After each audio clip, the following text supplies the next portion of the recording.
bus at 3 o'clock. The worst possible thought runs through your mind.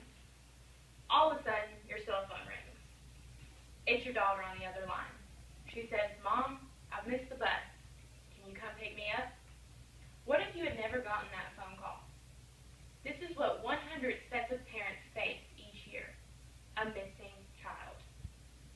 What do? They call the police, and the police issue an Amber Alert. What is an Amber Alert? How do I let my community know of my missing child? Can it be issued for all children? And is it even successful? An Amber Alert is an emergency system to pass along information about missing children. So where did it all come about? Where did it start?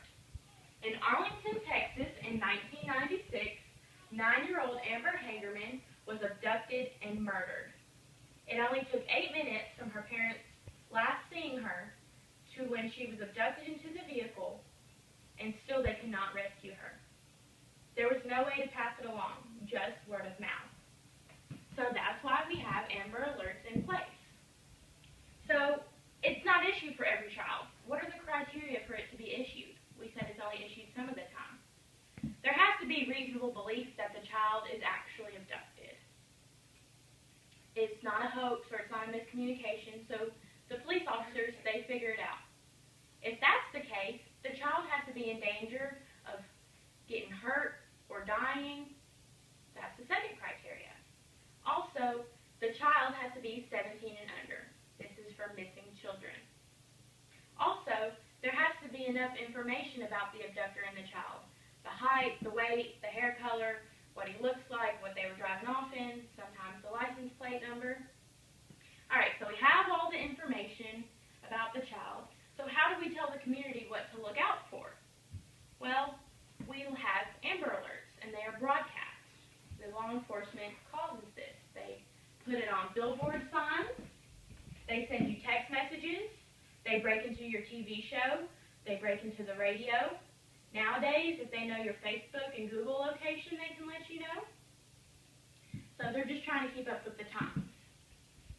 So, is this even successful? How successful is Amber Alerts?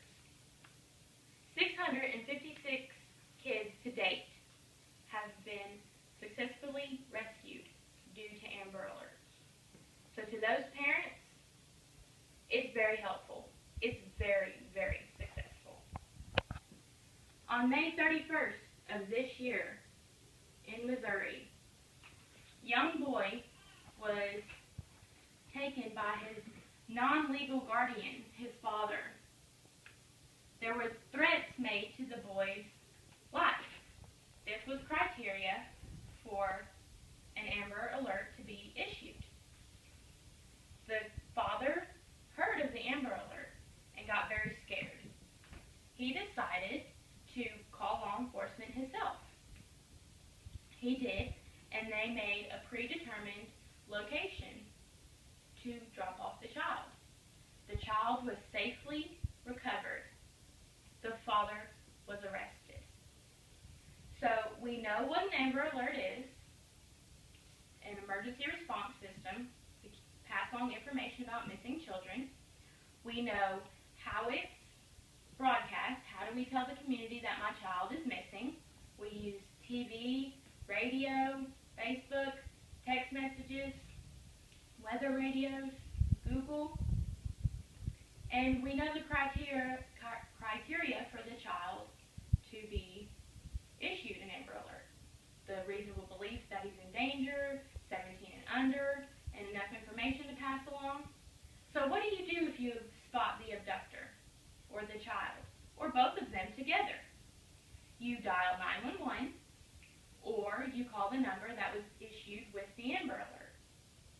When you dial 911, you pass along as much information as possible to law enforcement.